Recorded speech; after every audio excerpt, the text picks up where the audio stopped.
Hello dear brothers and sisters. Welcome to schedule number 3. நம்மளுடைய schedule number 3ல என்ன இருந்ததுன்னு உங்களுக்கு தெரியும்.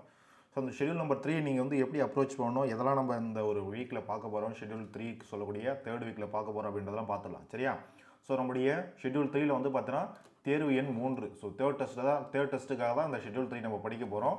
இதுலேயும் வந்து பார்த்தீங்கன்னா டோட்டல் 125 கொஷின்ஸ். வழக்கம் போல் நம்ம கடந்த 2 டெஸ்ட்டில் நம்ம எப்படி எழுதுறோமோ அதே 125 கொஷின்ஸ் தான். சரியா? தேர்வு நாள் வந்து பார்த்தீங்கன்னா நவம்பர் 2. தேர்வு நாள் நவம்பர் 2ஆம் தேதி. அது நம்மளுக்கு தெரியும். கீழே ஸ்க்ரோல் பண்ணும்போது நீங்கள் பார்க்கலாம். ஓகேவா? ஆல்ரெடி உங்கள்கிட்ட ஷெடியூல் இருக்கும். டெஸ்ட் பேட்சில் ஜாயின் பண்ணி ஸ்டூடெண்ட்ஸ் உங்களுக்கு தெரிஞ்ச விஷயம் தான். ஓகேவா? இல்லை நீங்கள் டெஸ்ட் பேட்சில் ஜாயின் பண்ணாலும் ஜென்ரலாகவே நீங்கள் என்ன சொல்கிறது யூடியூப்லேயே ப்ரிப்பேர் பண்ணக்கூடிய ஸ்டூடெண்ட்ஸ்லாம் இருப்பீங்க ஷெடியூல் படி. அவங்களுக்கு என்னது நவம்பர் 2ஆம் தேதி நீங்கள் என்ன பண்ணலாம், உங்களுக்கு செல்ஃப் டெஸ்ட் பண்ணிக்கலாம். ஓகேவா? நீங்கள் இல்லை சார் எனக்கு வந்து பார்த்தீங்கன்னா டெஸ்ட் வேணும் அப்படின்னா நீங்கள் தான் ஜாயின் பண்ணணும். சரியா? ஜாயின் பண்ணால் மட்டும்தான் நம்மளுக்கு அது கிடைக்கும். ஓகே. இப்போ நவம்பர் 2ஆம் தேதி இதுக்கான டெஸ்ட்டு. பொது அறிவை பொறுத்த வரைக்கும் பொது அறிவு பொது தமிழ் ரெண்டுமே தான் கவர் பண்ண போகிறோம். பொது அறிவை பொறுத்த வரைக்கும் ஒரே நிமிஷமாக ஸ்கேலை ஸ்க்ரோல் பண்ணிக்கிறேன். ஓகே. பொது அறிவை பொறுத்த வரைக்கும் ஜென்ரல் ஸ்டடீஸை பொறுத்த வரைக்கும் ஒரு 3 யூனிட் பார்க்க போகிறோம். வழக்கம் போல் நம்ம ஒவ்வொரு டெஸ்ட்லேயும் 3 யூனிட்டு இல்லை போக போக என்ன பண்ணுவோம், ஒரு யூனிட் எக்ஸ்ட்ரா ஆட் பண்ணுவேன். சரியா? ஒரு 4 யூனிட்டாக நம்ம போவோம். ஏன்னா சும்மா அதே ஸ்பீட்லேயே போயிட்டு இருந்தோம்னால நம்ம என்ன சொல்கிறது, நம்ம நிறைய படிக்க முடியாது, எக்ஸாமுக்கு நம்ம ரெடி ஆக முடியாது. சும்மா என்ன சொல்கிறது, நம்ம நான் எப்பவும் வெளியே படிப்பேன் அப்படின்ற மாதிரிலாம் இருக்கக்கூடாது. நம்ம போக நம்மளுடைய கெப்பாசிட்டி இன்க்ரீஸ் பண்ணணும் இல்லையா? அதனால் போக நம்ம இன்க்ரீஸ் பண்ணிக்கலாம். இப்போதைக்கு இந்த ஷெடியூல் வந்து பார்த்தீங்கன்னா 3 யூனிட் தான். ஒன்று என்னது 12th ஸ்டாண்டர்டில் இருக்கக்கூடியது, 2 யூனிட் வந்து பார்த்தீங்கன்னா 12th ஸ்டாண்டர்டில் இருக்கக்கூடியது, 2 யூனிட்டுமே என்னது பாலிட்டி. 2 யூனிட்டுமே இந்திய அரசியலமைப்புன்னு சொல்லக்கூடிய பாலிட்டி தான். இதில் ஆட்சித்துறை சட்டமன்றம். சரியா? இது ஒன்றுமே கிடையாது. நம்ம 10th ஸ்டாண்டர்டில் பார்த்தோம் இல்லையா? 10th ஸ்டாண்டர்டில் அழகு 1, 2, 3 சொல்லிட்டு போன ஷெடியூல்ஸ்லேயே முடிச்சிட்டோம் இல்லையா? இந்த யூனிட்டில் இருக்கக்கூடிய டாபிக் தான் இங்கேயும் இருக்கும். சரியா? இந்த யூனிட்டுங்களில் இருக்கக்கூடிய டாபிக் தான் இங்கேயும் இருக்கும். என்ன ஒன்றுனா இப்போ 10th ஸ்டாண்டர்டில் இருக்கக்கூடிய அதே டாப்பிக்கு எக்ஸ்ட்ரா அந்த டாப்பிக்கில் இருக்கக்கூடிய ஒரு சில எக்ஸ்ட்ரா இன்ஃபர்மேஷன் இங்கே 12th ஸ்டாண்டர்டில் இந்த யூனிட்டில் கொடுத்துருப்பாங்க. ஓகேவா? இந்த ஆட்சித்துறை என்னது, ஆட்சித்துறைனா ஒன்றும் கிடையாது. குடியரசுத் தலைவர், துணை குடியரசுத் தலைவர், பிரதமரை பற்றி படிக்கிறது, பிரைம் மினிஸ்டரை பற்றி படிக்கிறது, அப்புறம் கவுன்சில் ஆஃப் மினிஸ்டர்ஸ் அமைச்சரவை குழு பற்றி படிக்கிறது. அதே போல் வந்து பார்த்தோன்னா ஸ்டேட் லெவலில் இங்கே மாநில அரசுன்னு படிச்சிருக்கோம் இல்லையா? இது வந்து ஃபஸ்ட்டு இப்போ நான் சொன்னது வந்து பார்த்தீங்கன்னா மத்திய அரசு லெவலில். மாநில அரசு லெவலில் இருக்கக்கூடியது ஆளுநர், என்ன சொல்கிறது முதலமைச்சர், அப்புறம் முதலமைச்சருக்கு தலைமையாக கொண்டிருக்கக்கூடிய மாநில அமைச்சரவை குழு. இதை பற்றி படிக்கிறது தான் இந்த ஆட்சித்துறைன்னு சொல்லக்கூடிய யூனிட். அவ்வளோதான். ஓகேவா? இங்கே நம்ம என்ன இந்த 2 யூனிட்லையும் எக்ஸிக்யூட்டிவ் சார்ந்து ஆட்சி சார்ந்த நிர்வாகத்தை சார்ந்து படித்தோமோ அதே தான் இங்கேயும் இருக்கும். என்ன ஒன்றுனா எக்ஸ்ட்ரா ஒரு சில பாயிண்ட்லாம் எக்ஸ்ட்ரா கொடுத்துருப்பாங்க. 12th ஸ்டாண்டர்ட்ன்றதுனால கொஞ்சம் எக்ஸ்ட்ரா கொடுத்துருப்பாங்க. அதெல்லாம் நம்ம எக்ஸாம் பாயிண்ட் ஆஃப் வியூவில் கவர் பண்ணணும். ஓகேவா? அதே போல் சட்டமன்றம்னாவே உங்களுக்கு தெரிஞ்சிடுச்சு. இதுவும் என்னது மத்திய அரசு மாநில அரசு லெவலில் இருக்கக்கூடிய மத்திய அரசு லெவலில் என்னது நாடாளுமன்றம். நாடாளுமன்றத்தை பற்றின இன்ஃபர்மேஷனும் இப்போ மாநில அப்படின்னு சொல்லும்போது மாநில சட்டமன்றங்கள். சரியா? மாநில சட்டமன்றங்கள் பொதுவாக என்னது சட்டமன்றம் அப்படின்ற விஷயம் தான் இருக்கும். இது 10th ஸ்டாண்டர்டில் இருக்கக்கூடிய யூனிட்ஸில் இருக்கக்கூடிய இன்ஃபர்மேஷனை தவிர இன்னும் எக்ஸ்ட்ரா ஒரு சில இன்ஃபர்மேஷன் இதில் கொடுத்துருப்பாங்க. சரியா? அதை தான் நம்ம இந்த கவர் பண்ண போகிறோம். அதுதான் இந்த 2 யூனிட்டுமே. சரியா? ஆட்சித்துறைன்றது நிர்வாகத்தை பற்றியும், சட்டமன்றம்ன்றது நீதித்துறையை பற்றியும் இருக்கும். ஓகேவா? 10th ஸ்டாண்டர்டில் நம்ம பார்த்த அதே யூனிட்டுக்கு தான் இங்கே ரிஃப்ளெக்ட் ஆகும். என்ன எக்ஸ்ட்ரா கொஞ்சம் இன்ஃபர்மேஷன் படிப்போம். ஓகேவா? புரிஞ்சுக்கிட்டீங்க இல்லையா? இதுக்கான கிளாஸஸ் நான் 1 by 1 அடுத்து அப்லோட் பண்ணுவேன், நீங்கள் பார்த்துக்கலாம். அதே போல் முக்கியமான விஷயம், இந்த ஷெடியூல் 3 ஃபாலோ பண்ணுறவங்களுக்கு ஆல்ரெடி வந்து பார்த்தீங்கன்னா பிளேலிஸ்ட் கிரியேட் பண்ணிட்டேன். சரியா? ஒவ்வொரு ஷெடியூலுக்கும் நான் பிளேலிஸ்ட் கிரியேட் பண்ணி கொடுத்துருக்கேன். இந்த ஷெடியூல் நம்பர் 3க்கும் டெஸ்ட் நம்பர் அது வீக்லி 3க்கும் வந்து பார்த்தீங்கன்னா தேர்ட் வீக்கும் உங்களுக்கு பிளேலிஸ்ட்ன்றது ஆல்ரெடி கிரியேட் பண்ணியாச்சு. நம்முடைய சேனலில் போய் யூடியூப் சேனலில் பார்த்தீங்க அப்படின்னா பிளேலிஸ்ட்டில் செக்ஷனில் போய் பார்த்தீங்க அப்படின்னா டாப்லேயே இருக்கும். சரியா? அதில் இருக்கக்கூடிய வீடியோஸ்லாம் நீங்கள் ப்ரிப்பேர் பண்ணிங்க அப்படின்னா டெஸ்ட் 3க்கு நீங்கள் ப்ரிப்பேர் ஆகலாம். ஓகேவா? இது பாலிட்டி சம்மந்தப்பட்டது. அடுத்து ஐஎன்எம்னு பார்க்கும்போது ஒரே யூனிட் தான். அதே போல் போன 2 டெஸ்ட்லேயுமே வந்து பார்த்தோன்னா ஃபஸ்ட் டெஸ்ட்டில் வந்து பார்த்தோன்னா 11th ஸ்டாண்டர்டுடைய நவீனத்தை நோக்கி அதை பார்த்துருப்போம். போன டெஸ்ட்டில் செகண்ட் டெஸ்ட்டில் வந்து பார்த்தீங்கன்னா செகண்ட் ஷெடியூலில் செகண்ட் டெஸ்ட்டுக்கு 10th ஸ்டாண்டர்டில் இருக்கக்கூடிய 19ஆம் நூற்றாண்டின் சமூக சமய சீர்திருத்த இயக்கங்கள் பார்த்துருப்போம். ஓகே? 19th செஞ்சுரியுடைய சோஷியோ ரிலீஜியஸ் மூமெண்ட்ஸை பற்றி பார்த்துருப்போம். இப்போ இந்த தேர்ட் டெஸ்ட்டுக்கு வந்து பார்த்தீங்கன்னா அதே 10th ஸ்டாண்டர்டில் இருக்கக்கூடிய அதே 10ஆம் வகுப்பில் இருக்கக்கூடிய காலனியத்துக்கு எதிரான இயக்கம் தேசியத்தின் தோற்றமும் அப்படின்னு இருக்கும். புரியுதா? ஆன்டி கலோனியல் மூமெண்ட்ஸ், அதாவது பிரிட்டிஷாருக்கு எதிரான இருந்த ஒரு என்ன சொல்கிறது ஒரு இயக்கங்கள், என்னென்ன இயக்கங்கள்லாம் இருந்துச்சு அதேன்றது பார்க்க போகிறோம். அதே போல் பர்த் ஆஃப் நேஷனலிசம், எப்படி தேசியத்தின் தோற்றம், தேசிய அந்த என்ன சொல்கிறது உணர்வு, தேசிய அந்த தோற்றம் சொல்லணும் இல்லையா?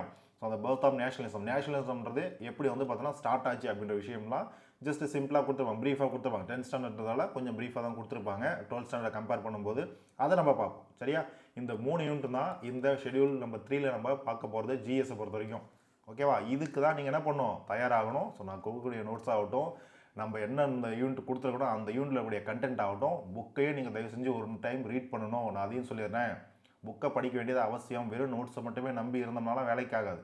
நோட்ஸ்ன்றது லாஸ்ட் டைமில் நம்மளுக்கு நிறைய ரிவிஷன் பண்ணுறதுக்கு யூஸ்ஃபுல்லாக இருக்கும். ஓகேவா, ஸோ நான் என்ன தான் நோட்ஸ் கொடுத்தாலும் நீங்கள் அதை நோட்ஸ் எடுத்துக்கிட்டாலும் அதை நிறைய நீங்கள் ரிவிஷன் பண்ணலாம். குயிக்காக நீங்கள் படிக்கிறதுக்கு அது யூஸ்ஃபுல்லாக இருக்கும். அதே சமயத்தில் ஒரு யூனிட்டில் என்ன சொல்லியிருக்காங்கன்னு ஃபுல்லாக நம்ம கவர் பண்ணணும் அப்படின்னா நிறைய விஷயங்கள் இருக்கும். நோட்ஸை தாண்டி ஒரு சில நிறைய ஸ்டேட்மெண்ட்லாம் கொடுத்துருப்பாங்க. அந்த ஸ்டேட்மெண்ட்லாம் நம்மளுக்கு தெரியணும் அப்படின்னா, கான்செப்டை புரிஞ்சிக்கணும் அப்படின்னா, இன்னும் டீட்டெயிலாக புரிஞ்சிக்கணும் அப்படின்னா அந்த புக்கை தயவு செஞ்சு ஒரு டைமாக ரீட் பண்ணணும். என்னுடைய நோட்ஸை வச்சுட்டு, நம்ம கிளாஸ் நடத்தக்கூடிய நோட்ஸை வச்சுட்டு, நோட்ஸ் நீங்கள் நான் சொல்கிறேன், நம்ம கிளாஸ் வீடியோ நோட்ஸை வச்சு நான் கிளாஸ் வீடியோ போடுறேன் அப்படின்னா, நீங்கள் அந்த நோட்ஸும் எடுத்துக்கிறீங்க அப்படின்னா, டெஸ்ட் பேட்சில் இப்போ B1200 அந்த பேட்சில் ஜாயின் பண்ணியிருப்பீங்க இல்லையா, அவங்களாம் நோட்ஸ் எடுக்க வேண்டிய அவசியம் இல்லை. ஏன்னா அவங்களுக்கு டேரெக்டாகவே நான் எடுத்த நோட்ஸையே நான் கொடுத்துருவேன். ஓகேவா, இதே வந்து பார்த்தீங்கன்னா B500 வெறும் டெஸ்ட் பேட்ச் மட்டும் ஜாயின் பண்ண ஸ்டூடெண்ட்ஸ் நீங்கள் அந்த வீடியோ பார்ப்பீங்க, ப்ளஸ் அதில் இருக்கக்கூடிய நோட்ஸும் நீங்களே தான் எடுத்தாலும் எடுப்பீங்க. ஓகேவா, நீங்கள் அந்த மாதிரி நோட்ஸ் எடுத்ததுக்கப்புறம், நோட்ஸ் ஒன்ஸ் கம்ப்ளீட் பண்ணதுக்கப்புறம், கிளாஸ் வீடியோவும் பார்த்ததுக்கப்புறம் இந்த யூனிட்டை போய் தயவு செஞ்சு ஒரு டைமாவது படிங்க. ஓகேவா, ஒரு டைமாவது, நான் சொல்கிறது ஒரு டைமாவது. ஆக்சுவலாக நான் எப்பயுமே நார்மலாக சொல்ல மாட்டேன் 3 டைம் 5 டைம் படிக்கணும்.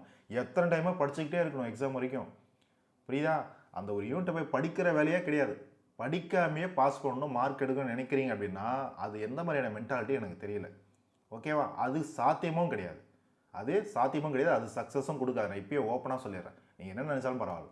ஓகேவா, நான் இருக்கக்கூடிய என்ன சொல்கிறது, இருக்கிற விஷயத்தை நான் ஃப்ராங்காக சொல்கிறேன். அப்போ தான் நீங்கள் என்ன பண்ணுவோம், இது இப்போ இருந்தால் நீங்கள் சொல்லணும், நீங்கள் அதை புரிஞ்சிக்கணும். நான் என்ன சொல்ல வரேன்றதை புரிஞ்சிக்கணும். இது எவ்வளோ நல்லது, எவ்வளோ இம்பாக்ட்ன்றது நம்மளுடைய கட் ஆஃப்ன்றது தூக்கி கொடுக்கும். நம்ம ஒரு யூனிட்டில் ஸ்கூல் புக்ஸை படிக்கிறது அப்படின்றத நம்மளுக்கு தெரியணும். ஓகேவா, ஸோ ஒரு டைமாக நீங்கள் படிச்சிக்கணும். சரியா, ஸோ ஓகே, ஸோ படிச்சிங்க அப்படின்னா நோட்ஸை வச்சுட்டு கிளாஸை பார்த்துட்டு அதுக்கப்புறம் இந்த புக்கை படிச்சிங்க அப்படின்னா ஈஸியாக நான் என்ன சொல்ல வந்திருக்கேன், நான் வீடியோவில் நம்ம என்ன சொல்லியிருக்கோம், நம்ம என்ன டிஸ்கஷன் பண்ணுறது ஆட்டோமேட்டிக்காக உங்களுக்கு புரியும். சரியா, ஸோ இது ஜென்ரல் ஸ்டடீஸ் பற்றுறது. ஏன்னா ஜென்ரல் ஸ்டடீஸுக்கு நம்ம நிறைய இம்பார்ட்டன்ஸ் கொடுத்து படிச்சு தான் ஆகணும். எப்படி பொதுத்தமிழுக்கு நம்ம ஈக்குவல் இம்பார்ட்டன்ஸ் கொடுக்குறோமோ அதே சமயத்துக்கு ஜென்ரல் ஸ்டடீஸும் கொடுத்து தான் ஆகணும். வெறும் பொதுத்தமிழ் மட்டும் அடித்து நம்ம எக்ஸாமில் என்ன சொல்கிறது கட் ஆஃப் ரீச் பண்ணிட்டு ஒரு நல்ல வேலை வாங்கிட்டு போயிட முடியுமானா போயிட முடியாது. ஓகேவா, நம்மளுக்கு பொதுத்தமிழும் வேணும், ஆப்டிடியூடும் பார்க்கணும், அதே போல் ஜிஎஸ்சியும் நல்லா படிச்சதான். 3மே ஈக்குவல் இம்பார்ட்டன்ஸ் கொடுத்தும் 3லையுமே என்ன பண்ணுவோம், ஒரு 90%, 3லையுமே 90%க்கு மேலே எடுக்கிறதுக்கு ட்ரை பண்ணணும். ஓகேவா, 3லையும் 90% எவ்வளோ, ஒரு 200 கொஷின் அப்படின்னா 200 கொஷின் 90% எவ்வளோவா, 180 கொஷின். இந்த 180 கொஷின் அடிக்கிறதுக்கு நம்மளுடைய டார்கெட்டாக இருக்கும். 180 ப்ளஸ் அடிக்கிறதுக்கு நம்மளுடைய டார்கெட்டாக இருக்கும். இந்த டார்கெட்டை வச்சோம்னா தான் அட்லீஸ்ட் நம்ம 170 கிராஸ் பண்ணுவோம். என்ன பண்ணுவோம், 170 கிராஸ் பண்ணுவோம். அதை ஞாபகம் வச்சுக்கணும். சரியா, ஸோ டார்கெட்டை வச்சு படிங்க. அதே போல் அப்படின்னா நான் 200க்கு 200 டார்கெட் வைக்கிறேன் சார், நான் 180 எடுக்கிறேன். புரியுதா, அந்த 200க்கு 200 டார்கெட்டை வைக்கிறது அப்படின்றதுலாம் சும்மா கதை. 200க்கு 200 யாரையும் அடிக்க முடியுமானா வாய்ப்பே கிடையாது. ஓகேவா, அப்படியே அவங்க 200க்கு 200 அடிக்கிறாங்க அப்படின்னா கொஸ்டின் பேப்பர் அவங்களுக்கு முன்னாடி தெரிஞ்சிருக்கணும். புரியுதாமா, ஏன்னா 200 out of 200 எடுக்கிறதுலாம் அவ்வளோ சாதாரண விஷயம் கிடையாது. அது எல்லாரும் இப்போ என்ன சொல்கிறது, ஒரு என்ன சொல்கிறது, நம்ம ஒரு 15 லட்சம் பேர் 20 லட்சம் பேர் இந்த எக்ஸாம் எழுத போகிறாங்க அப்படின்னா எல்லாத்துக்குமே 200 out of 200 எடுக்க முடியுமானா எடுக்க முடியாது.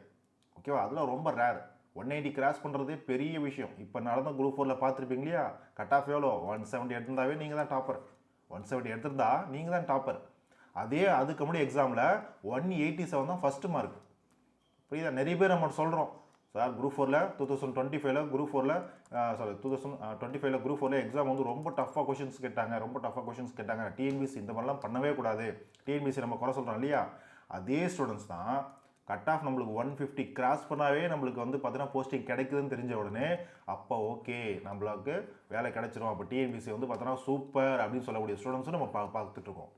ஓகேவா, அதனால் எக்ஸாம் எப்படி வேணால் இருக்கட்டும், அது நீங்கள் ஒன்று சொல்கிறது எக்ஸாம் எவ்வளோ டஃப்பாக கேட்கட்டும், ஈஸியாக கேட்கட்டும், நீங்கள் ஒழுங்காகவே நல்லா படிச்சிருக்கீங்க அப்படின்னா உங்களுக்கு எக்ஸாம் டஃப்பாக இருக்குன்னா மற்றவனுக்கும் டஃப்பாக தான் இருக்கும்போது ஆட்டோமேட்டிக்காக கண்டிப்பாக கட் ஆஃப் குறையும். புரியுதா, உங்களுக்கும் ஈஸியாக இருக்குன்னா மற்றவனுக்கும் ஈஸியாக தான் இருக்கும், அவனும் நல்லா தான் எக்ஸாம் பண்ணணும். அப்போ ஆட்டோமேட்டிக்காக கட் ஆஃப் பண்ணுறது 170 கிராஸ் பண்ணணும். அவ்வளோதான் இருக்கக்கூடிய வித்தியாசம். இதை நீங்கள் புரிஞ்சுக்கிட்டீங்க அப்படின்னாவே நம்ம என்ன சொல்கிறது, யாரையும் குறை சொல்லி நம்ம என்ன சொல்கிறது ஒன்றுமே பண்ண முடியாது. டிஎன்பிசி அவங்களுடைய வேலையை அவங்க தான் செய்வாங்க. நம்ம என்ன சொன்னாலும் அவங்க வேலையை அவங்க செஞ்சுட்டு தான் இருப்பாங்க. நாம் தான் என்ன பண்ணோம், நம்மளுடைய லைஃப்க்காக ஓகே நீ எப்படி கொஷின் கேட்குறியா கேட்டுக்கோ, நான் தயாராக வரேன் அப்படின்றத ப்ரிப்பேர் பண்ணிக்கணும். ஓகேவா, ஸோ ஓகே. அப்போ பொதுத்தமிழை பொறுத்த வரைக்கும் தேர்ட் டெஸ்ட்டுக்கு ஃபஸ்ட்டு அதை பார்த்தீங்கன்னா ஃபஸ்ட்டு 2 இதுலேயே வந்து பார்த்தீங்கன்னா நம்ம அழகு 1 கம்ப்ளீட் பண்ணுறோம் இல்லையா, போன 2 டெஸ்ட்லேயே அழகு 1 கம்ப்ளீட் பண்ணிட்டோம், பார்த்து முடிச்சு இதை ஃபுல்லாக ஒரு டைம் ரிவிஷன் பண்ணிட்டு வாங்க. ஓகேவா? இதை நீங்கள் ரிவிஷன் பண்ணி ஆகணும். இதிலிருந்தும் கொஷின்ஸ் நான் கேட்பேன். ஓகேவா? இதிலிருந்தும் கொஷின்ஸ் நான் கேட்பேன். அதே போல் அழகு 2 இப்போ தான் நம்ம தொடரும். அழகு 2 சொல் இலக்கணம். இது வந்து பார்த்தோன்னா எக்ஸாம் பாயிண்ட் ஆஃப் வியூவில் ஒரு 15 கொஷின் இது வந்து கொஷின் கேட்பாங்க. ஓகேவா? 15ன்றது ஒரு 17ஆக போகலாம், 18ஆக போகலாம், இல்லை வெறும் 14 கொஷின் கேட்கலாம். அது ஓகே. ஆவரேஜாக 15 கொஷின்றது நம்மளுக்கு எக்ஸாம் பேட்டர்னில் கொடுத்தது. சொல்லி இலக்கணம் வந்து கேட்பாங்க. இந்த சொல்லி இலக்கணத்திலே வந்து பார்த்தீங்கன்னா நம்ம ஒரு 3 வகையாக பிரிச்சிருப்பாங்க. சரியா? டாபிக் 1, டாபிக் 2, டாபிக் 3 அப்படின்றத பிரிச்சிருப்பாங்க. இதில் வந்து பார்த்தீங்கன்னா ஃபஸ்ட்டு டாபிக். இதில் வந்து ஃபஸ்ட்டு டாப்பிக்கில் இருக்கக்கூடிய அந்த கண்டென்ட்லாம் நம்ம பார்க்க போகிறோம். அதுலேயும் நான் என்னென்ன டாபிக் கொடுத்துருக்கேன்னா அதை மட்டும் நம்ம கவர் பண்ணுறோம். ஓகேவா? ஸோ முக்கியமான ஒரு விஷயம், இந்த டாப்பிக்கை நீங்கள் நல்லா எக்ஸாம் எழுதணும் அப்படின்னா இந்த பொதுத்தமிழை பொறுத்த வரைக்கும் இந்த தேர்ட் டெஸ்ட்டில் இதுக்கு பேசிக் இந்த பாருங்களேன், ஓர் எழுத்து ஒரு மொழி நம்மளுக்கு தெரியும். ஓர் எழுத்து ஒரு மொழினா என்னென்னு தெரியும். ஒரே ஒரு எழுத்து இருக்கும், அதுக்கு என்னென்ன பொருள் இருக்குன்றதை நம்ம படிக்கணும். அதே போல் ஒரு பொருள் தரக்கூடிய பல சொற்கள். தமிழில் நிறைய சொற்கள் இருக்கும், ஆனால் அது எல்லா சொல்லுமே ஒரே ஒரு விஷயத்தை பற்றி தான், ஒரே ஒரு பொருளை பற்றி தான் சொல்லணும். ஓகேவா? அதே போல் ஒரு பொருட்பன்மொழி. ஒரு பொருட்பன்மொழின்றதை நான் கிளாஸில் அழகாக தெளிவாக நடத்திருப்பேன். பசங்க என்ன பண்ணியிருப்பீங்க, ஓகே இதெல்லாம் வந்து ஒரு இப்போ பன்மொழியாக, இது வந்து கான்செப்டே வேறு அப்படின்னு நினச்சிட்டு இருப்பீங்க. ஆனால் இதை பேஸ் பண்ணி தான் லாஸ்ட் 2 எக்ஸாம்லேயும் கொஷின்ஸ் கேட்டிருக்காங்க. அந்த கிளாஸை நீங்கள் பார்த்துருந்தீங்கன்னாவே போன எக்ஸாம்லேயும் போன குரூப் 4லேயும் மார்க் எடுத்துக்கலாம், போன குரூப் 2லேயும் மார்க் எடுத்துக்கலாம். Very simple topic. ஓகேவா? ஸோ அதுக்கான வீடியோஸ், இது எல்லாத்துக்கான வீடியோஸும் நம்முடைய யூடியூப் சேனலில் இருக்குது. நான் பிளேலிஸ்ட் கிரியேட் பண்ணி வச்சுருக்கேன், நீங்கள் போய் பார்க்கலாம். ஓகேவா? அதே போல் இரு பொருள் தர குறிக்கும் சொற்கள். இரு பொருள் குறிக்கும் சொல்கிறா என்னது? ஒரு சொல் இருக்கும், அது 2 சொற்கள் 2 பொருளை குறிக்கிற மாதிரி இருக்கும். சரியா? ஆக்சுவலாக ஒரு சொல் 2 அல்லது 2க்கு மேற்பட்ட பொதுவாகவே நிறைய சொற்களை நிறைய மீனிங் கொடுக்குற மாதிரி இருக்கும், நிறைய அறிஞர் பொருள் கொடுக்குற மாதிரி இருக்கும். என்ன பண்ணுவாங்க, அந்த ஒரு சொல்லை வச்சுட்டு இதில் இத்தனை இருக்கு இல்லையா, ஏதாவது ஒன்று 2 எடுத்து கொடுப்பாங்க, அவ்வளோதான். புரியுதா? ஸோ அடுத்து பாருங்கள், பொருள் தரும் ஓர் எழுத்து. ஓர் எழுத்து ஒரு மொழியும் அந்த பொருள் தரும் ஓர் எழுத்தும் கிட்டத்தட்ட எல்லாமே ஒன்று தான். சரியா? அதே போல் பாருங்களேன், பல பொருள் தரும் ஒரு சொல். பல பொருள் இங்கே பார்த்தீங்கன்னா ஒரு பொருள் தரக்கூடிய பல சொற்கள். இங்கே பல பொருள் தரும் ஒரு சொல் ஒன்றுமே கிடையாது. ஓகேவா? ஒன்றுமே கிடையாது. இங்கே என்னது, நிறைய மீனிங் தரும். ஒரே ஒரு சொல் இருக்கும், இந்த ஒரு சொல்லுக்கு நிறைய மீனிங் இருக்கும், கிட்டத்தட்ட அறிஞர் பொருள் மாதிரி. ஓகேவா? இது ஒன்றுமே கிடையாது, இது நிறைய சொற்கள் இருக்கும், அது ஒரே ஒரு பொருளை சொல்லும். என்ன பண்ணுவோம், ஒரே ஒரு பொருளை குறிக்கும், அவ்வளோதான். ஓகேவா? அடுத்து பாருங்களேன், ஒரு சொல்லிற்கு இணையான வேறு சொற்கள். ஒரு சொல்லிற்கு இணையான வேறு சொல் அப்படின்னா என்னது, ஒரு சொல் இருக்கும், தமிழில் ஒரு சொல் இருக்கும், அதுக்கு நிகராக வேறு ஏதாவது பொருள் தரக்கூடிய இன்னொரு சொல் இருக்கும். கிட்டத்தட்ட என்னது, இதே அறிஞர் பொருள் தான். ஓகேவா? அப்போது இந்த எல்லா டாப்பிக்கையும் பேஸு நம்ம ஆன்சர் பண்ணணும் கரெக்டாக அப்படின்னா இதுக்கு யார் பெஸ்ட் எக்ஸாம்பிள், எவனை வச்சு படிக்கணும், எவன் இதுக்கு அண்டர்ஸ்டாண்டிங் கொடுப்பான், எவன் பேசிக் இதுக்கு, எவன் ஃபண்டமெண்டல் பார்த்தீங்கன்னா இந்த சொல்லும் பொருளும் தான். ஓகேவா? அப்போ 6th to 12th வரைக்கும் இருக்கக்கூடிய ஓல்டு புக்காக இருக்கட்டும், நியூ புக்காக இருக்கட்டும், புரியுதா? அது என்ன சொல்கிறோம், சிறப்பு தமிழ் பொதுவாக இது எல்லாத்துலேயும் இருக்கக்கூடிய அறிஞர் பொருளை, அதாவது பார்த்தோன்னா சொல்லும் பொருளை நம்ம என்ன பண்ணோம், எடுத்து படிச்சுக்கணும். அது வந்து பார்த்தோன்னா செய்யுள்ள இருந்தாலும் சரி, உரைநடை பகுதியில் இருந்தாலும் சரி, இல்லை புக் பேக் பின்னாடி கொடுத்துருந்தாலும் சரி, ஓகேவா? இல்லை எங்கேயா நீங்கள் அவுட் சோர்ஸில் படிச்சிருந்தாலும் சரி, எங்கே படிச்சிருந்தாலும் சரி, சொல்லும் பொருளும் அப்படின்ற கான்செப்டை ஃபுல்லாக படிச்சிங்க அப்படின்னா, தெளிவாக தரவாக இருந்தீங்க அப்படின்னா இதில் கேட்கக்கூடிய எந்த கொஷனுக்கும் நம்ம ஆன்சர் பண்ண முடியும். இந்த டாபிக் சம்மந்தப்பட்டு எந்த கொஷின் கேட்டாலும் நம்மளுக்கு ஆன்சர் பண்ண முடியும். சரியா? இந்த சொல்லும் பொருளும் தான் பேசிக்கே. ஓகேவா? இன்னொரு முக்கியமான விஷயம், இதெல்லாம் இப்போ நம்ம ஸ்கூல் புக்ஸ் வேஸ்ட் பண்ணி வீடியோ போட்டிருப்போம், அதெல்லாம் ஃபைன். ஓகேவா? இவனை இன்னும் நல்லா படிக்கணும் அப்படின்னா இவனை பேஸ் பண்ணி நிறைய அவுட் சோர்ஸ் வந்து கொஸ்டின் கேட்குறாங்க இல்லையா? டிபிஎஸ் என்ன பண்ணுறாங்க, சொல்லும் போது பேஸ் பண்ணி அவுட் சோர்ஸ் போய் கொஸ்டின் கேட்குறாங்க. அவுட் ஆஃப் சிலபஸ் கிடையாது, அவுட் ஆஃப் சோர்ஸஸ் போயிட்டு கொஸ்டின்ஸ் கேட்குறாங்க. இதுக்கு பெஸ்ட் எக்ஸாம்பிள் என்னது, தமிழ் அகர முதலி. இதுக்கு best out of source Tamil அகர முதலி. இவனை படிக்கணும். சரியா? இந்த புத்தகத்தை படிக்கணும். இந்த புத்தகம் வந்து பார்த்தீங்கன்னா அவ்வளோ பெருசு இருக்குது, அவ்வளோ பேஜஸ் இருக்குது. எல்லாத்தையும் படிக்க முடியுமானா ரொம்ப கஷ்டம். என்ன பண்ணுவோம், டெய்லி கொஞ்சம் கொஞ்சமாக நம்மளால் முடிஞ்ச வரைக்கும் படிப்போம். என்ன பண்ணுவோம், முடிஞ்ச வரைக்கும் படிப்போம். எக்ஸாம்பிள் எவ்வளோ நம்ம அந்த புத்தகத்தை வந்து திருப்பி பார்க்க முடியுமோ, படிக்க முடியுமோ, தெரிஞ்சிக்க முடியுமோ. ஒரு சில அதாவது புத்தகம் வந்து பார்த்தீங்கன்னா வச்சுக்கோங்களேன், ஒரு 1000 பேஜ் இருக்குன்னு வச்சுக்கோங்களேன். நீங்கள் ஃபஸ்ட்டு ஒரு பேஜ் எடுக்கிறீங்க அப்படின்னா அதுலேயே நிறைய அறிஞர் பொருள் வந்து பார்த்தோன்னா இந்த பக்கமும் ஒரே பேஜுக்குள்ளே நிறைய கொடுத்துருப்பாங்க. என்ன பண்ணியிருப்பாங்க, நிறைய கொடுத்துருப்பாங்க. அது எல்லாத்தையுமே நம்ம தெரிஞ்சுக்கணுமா, எல்லாத்தையுமே வந்து மனப்பாடம் பண்ணுமா அப்படின்னு கிடையாது. நீங்கள் எதையுமே மனப்பாடம் பண்ண தேவையில்லப்பா. ஒரு சில விஷயத்தை மட்டும், ஒரு சில சொற்களை மட்டும் நீங்கள் மனப்பாடம் பண்ணுற மாதிரி இருக்கும். அது ரொம்ப கன்ஃபியூஸாக இருக்கும், அதெல்லாம் மனப்பாடம் பண்ணிக்கோங்க. ஆனால் இந்த 1000 பேஜஸும் நம்மளால் மனப்பாடம் பண்ண முடியுமா? இந்த 1000 பேஜஸும் நீங்கள் மனப்பாடம் பண்ணணும் அப்படின்னாவே இந்த ஒரு புக்கை மட்டுமே நீங்கள் அடுத்த 10 மாதம் படிக்கணும். ஓகேவா? இதெல்லாம் வந்து சாத்தியமில்லாத ஒரு விஷயம். புரியுதாம்மா? அப்போது இதில் இருக்கக்கூடிய சொற்கள் ஒரு சில சொற்கள் நீங்கள் படிக்கும்போது பார்க்கும்போதே ஓகே இந்த சொற்கள் வந்து ரொம்ப யூஸ்ஃபுல்லாக இருக்குது, இது வந்து ரொம்ப யூஸ்ஃபுல்லாக இருக்குது, மேக்ஸிமம் இதுலேருந்து கொஷின்ஸ் கேட்கலாம்னு சொல்லிட்டு கெஸ் பண்ணி என்ன பண்ண முடியும், உங்களால் படிக்க முடியும். ஓகேவா? ஸோ ஓகே, நான் அதையும் பேஸ் பண்ணி நானே வந்து கிளாஸஸ் நான் எடுக்கிறேன், நானே வந்து பார்த்தோன்னா பிடிஎஃபோட உங்களுக்கு வரேன், பிடிஎஃபோட நான் ஷேர் பண்ணுறேன், நீங்கள் அதை ஃபாலோ பண்ணி படிச்சுக்கலாம். சரியா? ஸோ ஃபஸ்ட்டு இந்த டெஸ்ட்டுக்கு நீங்கள் என்ன பண்ணுறீங்க அப்படின்னா, ஸ்கூல் புக்ஸ் பேஸ் பண்ணி நான் ஆல்ரெடி சொல்லும் போல நடத்திருப்பேன். முதல்ல எல்லாத்துக்குமே என்னது பேஸு, ஸ்கூல் புக்கு ரொம்ப முக்கியம். ஸ்கூல் புக்லேருந்து ஒரு கொஷின் வருதுன்னா அதை விட்டுறவே கூடாது, ஒரே ஒரு கொஷின் கூட விட்டுறக்கூடாது. புரியுதா? ஏன்னா அவுட் ஆஃப் சோர்ஸ்லேருந்து எந்த கொஷின் கேட்பான்னு நம்மளுக்கு தெரியாது. ஆனால் ஸ்கூல் புக்கில் இருந்து எந்த கொஷின் கேட்பான்னு நம்மளால் கண்டிப்பாக சொல்ல முடியும். சொல்ல முடியுமா என்னது, படிச்சுக்க முடியும். ஏன்னா அதுக்கான சோர்ஸ் நம்மளுக்கு இருக்குது ஸ்கூல் புக். ஏன்னா அது நம்ம தரவாக முடிச்சுக்கணும். ஓகேவா? இப்போ சொல்லும் பொருளும் பேஸ் பண்ணி ஒரு 10 கொஷின் கேட்குறான்னு வச்சுக்கோங்க, அதை பேஸ் பண்ணி இந்த பல்வேறு டாப்பிக்கில் ஒரு 10 கொஷின் கேட்குறாங்க அப்படின்னா ஒரு 5 கொஷின் ஸ்கூல் புக்லேயும் ஒரு 5 கொஷின் அவுட் ஆஃப் சோர்ஸஸ் போகிறாங்கன்னா இந்த 5 கொஷின் அட்லீஸ்ட் ஸ்கூல் புக்லேருந்து வரும் நம்மளுக்கு தெரியும் இல்லையா? ஸ்கூல் புக்கில் கண்டென்ட் எவ்வளோ, அவுட் ஆஃப் சோர்ஸ் கம்பேர் பண்ணும்போது ரொம்ப ரொம்ப குறைவு தானே, அதை நம்ம படிச்சிடணும். இந்த 5 கொஷின் ஃபஸ்ட் நம்ம ரெடி ஆகிடணும். அதுக்கப்புறம் தான் இந்த 5 கொஷனுக்கு நம்ம அகரை முதலி அதான் சொல்கிறோம், நம்ம சண்முக பிள்ளை அவர்களுடைய அந்த ஒரு புத்தகம் ஆகட்டும், இல்லை பொதுவாக வேறு ஏதாவது அவுட் சோர்ஸ் ஆகட்டும், இதெல்லாம் படிக்கிறோம் அப்படின்னா அதில் முடிஞ்ச அளவுக்கு நம்ம படிக்கிறோம். அதில் ஒரு என்ன சொல்கிறது, ஒரு 2-3 கொஷின் நம்ம ஆன்சர் பண்ணுறோம் அப்படின்னா தெரிஞ்சு டேரெக்டாக ஒரு 8 கொஷின் ஆகும். மீதி இருக்கக்கூடிய 2 கொஷின் நம்மளுக்கு, இல்லை மீதி இருக்கக்கூடிய ஒரு 3 கொஷின், இங்கே 7னா கூட மீதி ஒரு 3 கொஷின் இருக்குன்னா அந்த 3 கொஷினுக்கு ஏதோ ஒரு எக்ஸாம்பிள் ஏதோ ஒரு சாய்ஸ் நம்ம சூஸ் பண்ணுறோம்னா அட்லீஸ்ட் ஒரு கொஷின் கூட வராது. அப்போ அட்லீஸ்ட் ஒரு 10க்கு 8ஆவது மினிமம் நம்மளால் எடுக்க முடியும். ஓகேவா? 10க்கு 10 எடுத்து நம்ம படிக்கணும் சார் அப்படின்னா நம்ம டார்கெட் வச்சு படிக்கலாம். ஆனால் சாத்தியமானு கேட்டிங்கன்னா என்ன சொல்கிறது, நம்ம அது நம்மளுடைய லக்கும் பொறுத்து இருக்குது. ஓகேவா? ஸோ எல்லாருக்கும் லக்குன்றது ஒர்க் ஆகாது. ஸோ நல்லா படிக்க ஆரம்பிக்கணும், அதை பார்த்துக்கோங்க. ஸோ அப்போ அழகு 1 படிக்க போகிறீங்க, அழகு 2 சொல் இலக்கணத்தையும் படிக்க போகிறீங்க, சொல் இலக்கணம் இந்த டாப்பிக்லாம் படிக்க போகிறீங்க. இது எல்லாத்தையுமே நம்மள்ட்ட நான் வீடியோன்றது கொடுத்துருப்பேன். ஜிஎஸ்க்கு மட்டும் சட்டமன்றம் மற்றும் ஆட்சித்துறைக்கு நான் வீடியோஸ் வந்து பார்த்தீங்கன்னா கொடுக்க போகிறேன், அதை நீங்கள் ஃபாலோ பண்ணிக்கலாம். சரியா? ஸோ வீடியோஸ் வந்து நாளைக்கு இல்லை நாளானிக்குள்ளே உங்களுக்கு வீடியோஸ் வந்து கிடச்சிரும். அடுத்து பார்த்தீங்கன்னா அழகு 7 திருக்குறளுக்கான வீடியோ ஆல்ரெடி இருக்குது. ஊக்கமடமை அதிகாரத்தை பற்றி ஆல்ரெடி வீடியோஸ் போட்டிருக்கேன். அந்த ஊக்கமடமை அதிகாரம் குறள் ஆகட்டும், குறள் மனப்பாடம் பண்ண வேண்டியது அவசியம். சார் எனக்கு குறள் வந்து பார்த்தீங்கன்னா மனசில் பதிய மாட்டேங்குது, மனப்பாடம் பண்ணணுமா? கண்டிப்பாக மனப்பாடம் பண்ணணும். ஓகேவா? ஏன் குறளும் மனப்பாடம் பண்ணணும்னு கேட்டிங்க அப்படின்னா கோடிட்ட இடங்களை அடிப்படையில் வச்சு கொஸ்டின் கேட்டுருவாங்க. ஓகேவா? குறளில் வந்து பார்த்தீங்கன்னா 7 சீர் இருக்கு இல்லையா? 7 சீராக இருக்குமா அந்த குறள்? ஏதாவது ஒரு சீரை வந்து பார்த்தீங்கன்னா விடுபட்டுட்டு இந்த இடத்த சரியாக நிரப்பணும்னு சொல்லிட்டு கீழே 4 ஆப்ஷன் கொடுத்துருவான், இந்த இடத்துல என்ன வரும்ன்றது. புரியுதா? அப்போ குறள் மனப்பாடம் பண்ணி நம்மளுக்கு தெரிஞ்சால் மட்டும்தான் ஆன்சர் பண்ண முடியும். ஓகேவா? ஓகே, ஃபர்ஸ்ட் இப்போ குறள் படிக்கிறீங்களா? ஓகே, அதுக்கான பொருள் என்ன? ஓகேவா? பொருள் என்ன? ஒரு குறளின் அடிப்படையில் திருவள்ளுவர் என்ன சொல்ல வராரு அப்படின்றத கொஸ்டின் கேட்பாங்க. அப்படியே நிறைய டெஸ்ட் கொஸ்டின் பார்த்துருப்பீங்க, நிறைய எக்ஸாமில் பார்த்துருப்பீங்க. ப்ரீவியஸ் கொஸ்டின் பேப்பர் எடுத்து பார்த்தீங்கன்னா தெரியும், நிறைய டெஸ்ட் நீங்கள் போட்டு பார்த்தீங்கன்னா தெரிஞ்சிருக்கும். ஓகேவா? ஸோ அதை பேஸ் பண்ணி கொஸ்டின் கேட்பாங்க. அந்த திருக்குறள் எந்த அதிகாரத்தை பேஸ் பண்ணி கொஸ்டின் கேட்கலாம். ஓகேவா? எந்த இயல் இருக்குதுன்னு என்ன சொல்கிறது, அதை பேஸ் பண்ணி கொஸ்டின்ஸ் கேட்கலாம். ஓகேவா? அந்த திருக்குறள் இருக்கக்கூடிய அதிகாரம் எத்தனாவது அதிகாரம்ன்றது கொஸ்டின் கேட்கலாம். புரியுதாமா? இது மாதிரி நிறைய விஷயம் இருக்குது. அதில் இருக்கக்கூடிய ஒரு திருக்குறளை கொடுத்து, அதில் இருக்கக்கூடிய ஒரு சொல்லை கொடுத்து, இதில் இருக்கக்கூடிய இனச்சொல் என்னது, இன எழுத்துக்கள் என்னது, இன எழுத்துக்களை கொண்ட சொல் எது, நல்லா பாருங்கள். இந்த சிலபஸை பொறுத்த வரைக்கும் எந்த கொஷின் எப்படி வேணால் கொஷினை ஃப்ரேம் பண்ண முடியும், அந்த மாதிரி ஒரு சிலபஸ் இது. ஓகேவா? இதில் இப்படி தான் கொஷின் கேட்க முடியும்லாம் சொல்ல முடியாது. நாம் எப்படி கொஷின் கேட்டாலும் படிக்கிறதுக்கு கொஷின் அதை எழுதுறதுக்கு ரெடியாக இருக்கணும். ஓகேவா? ஸோ ஊக்கமுடைமை அதிகாரத்தை பார்த்துக்கோங்க. அதே போல் அழகு 7ல் பழமொழி 400, தவத்திரு குன்றக்குடி அடிகளார், இந்த 2 டாப்பிக்கும் இருக்கும். அதுக்கான கிளாஸஸும் வந்து பார்த்தீங்கன்னா பிளேலிஸ்ட்டில் கொடுத்துருப்போம், அதையும் பாருங்கள். ஓகேவா? இந்த பழமொழி 400 ஸ்கூல் புக்ஸ் பேஸ் பண்ணி இருக்கிறது ஃபஸ்ட்டு படிச்சிடணும் நம்ம. ஏன்னா அது ரொம்ப சின்ன ஒரு டாபிக் தான். சரியா? இது ரொம்ப படிச்சிடணும். அதுக்கப்புறம் நம்ம என்ன பண்ணணும், அவுட் சோர்ஸில் இருக்கக்கூடிய விஷயத்தையும் நம்ம கொஞ்சம் கொஞ்சமாக நம்ம கவர் பண்ண போகிறோம். ஓகேவா? நம்ம ஆக்சுவலாக வந்து ஸ்கூல் புக்ஸை நம்ம பேசிக்காக வச்சு அதில் ரொம்ப ஃபஸ்ட்டு நம்ம ஸ்ட்ராங்காக இருந்துடணும். அதுக்கப்புறம் என்ன பண்ணலாம், நம்ம கொஞ்சம் கொஞ்சமாக அவுட் சோர்ஸ் போயிட்டு அடுத்து பின்னாடி ப்ரிப்பேர் பண்ணிட்டே வந்துடுவோம். அதனால் நீங்கள் பயப்படவே வேணாம். ஃபஸ்ட்டு நான் கொடுத்துருக்கூடிய டாப்பிக்கு, கொடுத்துருக்கூடிய வீடியோஸு, பிளேலிஸ்ட்டில் கொடுத்துருக்கூடிய வீடியோஸ், அதை பழைய வீடியோவாக இருந்தாலும் சரி, புது வீடியோவாக இருந்தாலும் சரி, அடுத்து நான் எடுத்து கொடுக்க போகிற வீடியோவாக இருந்தாலும் சரி, எதுவாக இருந்தாலும் சரி, அதை பார்த்து ரெடி பண்ணி நீங்கள் ப்ரிப்பேர் ஆகுது உங்களுடைய வேலை. ஓகேவா?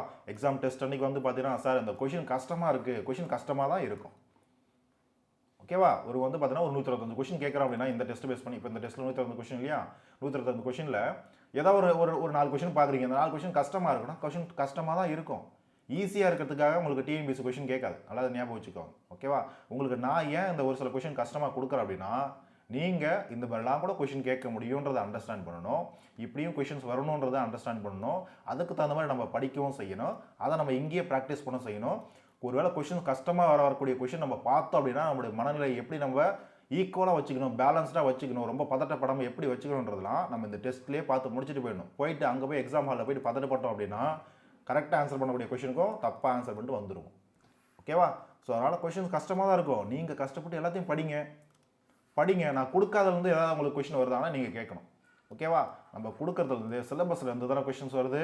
அப்போ ஒரு கொஷின் நம்ம படிக்காத கொஷின் வந்தால் கூட அது எப்படி ஆன்சர் பண்ணுன்றதை நீங்கள் ஒழுங்காக படிச்சிருந்தீங்கன்னா உங்களால் ஆன்சர் பண்ண முடியும். புரியுதா? ஸோ அந்த கான்செப்ட் வச்சு நீங்கள் படிக்க ஆரம்பிங்க. ஸோ இதான் வந்து பார்த்தீங்கன்னா ஷெட்யூல் 3க்கு டெஸ்ட்டுக்கு தேர்ட் டெஸ்ட்டுக்கு நீங்கள் படிக்கக்கூடிய விஷயங்கள். சரியா? So okay. ஸோ இந்த ஷெட்யூல் 3 வந்து பார்த்தீங்கன்னா கொஷின் வழக்கம் போல் பொது தமிழ் 70 கொஷினும் பொது அறிவில் 55 கொஷினும் நான் கேட்பேன். டெஸ்ட் 3க்கு நீங்கள் ரெடி ஆகலாம். ஸோ இப்படி தான் படிக்கணும். இதுதான் டெஸ்ட் 3க்கான டிஸ்கஷன். அதை பார்த்துக்கோங்க. இதைப்படி ப்ரிப்பேர் பண்ணிக்கோங்க. சரியா? சார் இது எப்படி படிக்கிறதுன்னு தெரியல, இது எங்கே படிக்கிறதுன்னு தெரியல, எல்லாத்தையுமே பிளேலிஸ்ட் நான் கிரியேட் பண்ணி கொடுத்துருக்கேன். ஷெட்யூல் 3 பிளேலிஸ்ட்னு சொல்லி ஷெட்யூல் 3 இருக்கும். அதில் தமிழ் பொது தமிழ் சொல்லிட்டு ஒரு பிளேலிஸ்ட் இருக்கும். ஷெட்யூல் 3 அந்த பிளேலிஸ்ட்டில் கூடிய வீடியோஸ்லாம் நான் என்னென்ன இப்போ இருக்கிற வீடியோஸும் பாருங்கள். அடுத்து அந்த ஷெட்யூல் 3ல் ஏதாவது வீடியோஸ் நான் அப்லோட் பண்ணுறேன்னா அதையும் நீங்கள் பார்த்துடணும். அதுதான் மொத்தமாக என்னது ஷெட்யூல் 3க்கு நீங்கள் ப்ரிப்பேர் பண்ணக்கூடிய சிலபஸ்னு அர்த்தம், வீடியோன்னு அர்த்தம். ஓகேவா? ஸோ ஓகேம்மா, ஃபைன். ஸோ மறுபடியும் நம்ம அடுத்த ஒரு வீடியோவில் பார்க்கலாம். So thank you.